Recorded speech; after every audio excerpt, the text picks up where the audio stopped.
Okay, we're back. And, I forgot to mention some of the resources we have available associated with these talks.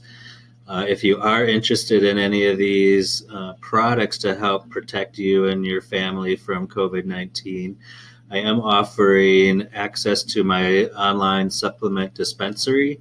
And everything on that site is going to be 20% off until July. So use the link that you see on most of these slides, and you'll be able to easily set up an account and order whatever you'd like. If you'd like some recommendations from me, feel free to contact me. And at the end of all these presentations will be a contact screen with all the different ways to contact me. And you might be interested in a closed Facebook group I have dedicated to COVID-19. You can just click on that link to ask to join that group. And you'll see more and more things related specifically to COVID-19. So continuing where we left off. So we worked already on building our immune system and killing the microbes in our environment. Now, what happens if the virus did get inside of you? Is there a way to prevent it from attaching to your cells and entering your cells? And there are definitely things to help with that. Quercetin is probably one of the main ones.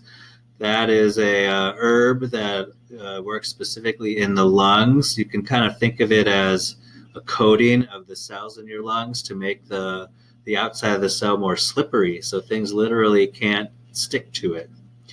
Vitamin C and D come up again here. Angiographis is another herb often used in Chinese medicine to help with the lungs. Skullcap, another Chinese herb. And stinging nettle. It's a very common thing, especially here in St. Louis. A plant that people often use for allergies. You can kind of think of it as an antihistamine, but it also blocks viruses from entering cells. Resveratrol, another pretty popular nutritional supplement these days. It's in the skin of dark red and black grapes. It's sometimes considered an anti-aging chemical. It helps improve our epigenetics and also helps prevent viruses from entering cells. Lactoferrin, these are from milk, so be careful if you are lactose intolerant, but these help support barriers in our body. And here we see sulforaphane again, which I talked about last time, and phytonutrients again. Like I said, will be on every slide. So eat all colors of the rainbow as often as you can. Naturally, of course, no artificial colors. And then I put in parentheses chloroquines. You might have heard about that stuff in the media about hydroxychloroquine might help with COVID-19. And this is why. It helps preventing the virus from attaching to and entering cells. And what if the virus has entered your cells? The next thing a virus is going to want to do is try to replicate itself. So there are things that help prevent the replication of viruses. COVID-19 caused by SARS-CoV-2 is an RNA virus, so it doesn't even have to enter our nucleus. It can just start replicating right away. Vitamin D blocks viral replication. We see EFAs again, the essential fatty acids. We see zinc and selenium again. We see licorice again, and grapeseed extract again. And a new one, curcumin. So this is the chemical that makes turmeric orange. So you probably have heard of people taking turmeric for various things, especially inflammation. I find turmeric by itself is not very strong and not very easy to absorb, but you can get curcumin, which is a purified form of that chemical.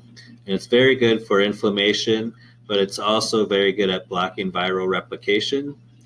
Boswellia is another plant-based product that helps reduce inflammation and helps lung tissue. On the right here, we'll see resveratrol again from grapes. We'll see green tea. Green tea, just drinking a cup a day probably won't do it, but if you had green tea all day long, that might be good.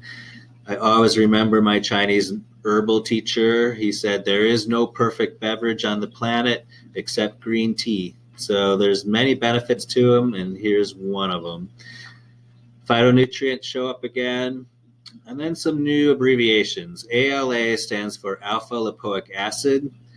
This is a nutritional supplement that can help block viral replication. It also helps with oxidative stress in the body and inflammation. Methylation factors. You might have heard of people taking SAM-E. This actually helps with mood a lot. And if you're taking B vitamins, you'll want to take them in their methylated form, which is more closely to their natural form. Your body doesn't have to convert them if they're already methylated. You'll see names like methylcobalamin or methylfolate in the ingredients. Then you know you're getting methylated Bs. And then NAC is N-acetylcysteine, another very good detoxifying supplement. It helps with oxidative stress and also blocking viral replication. And you'll see in parentheses remdesivir. So this has been talked about for a while now, and it's starting to make its name in the media. It's another drug that they're hoping will be a great treatment. I notice it's right now you have to take it as an IV in a hospital, and I know there's a lot of promise about it, but it does only shorten your hospital stay a few days, and it only reduces your risk of death by, I think, less than 5%. So I don't think it's the holy grail. It'll definitely help a lot of people, but in my mind, doing some of these nutritional things could help quite a bit too, and you don't have to go to the hospital. So I'm going to stop there because if I believe correctly, yes, the next slides will get into this concept of oxidative stress and cytokine storms. And I'll save that for the next video. Have a good one.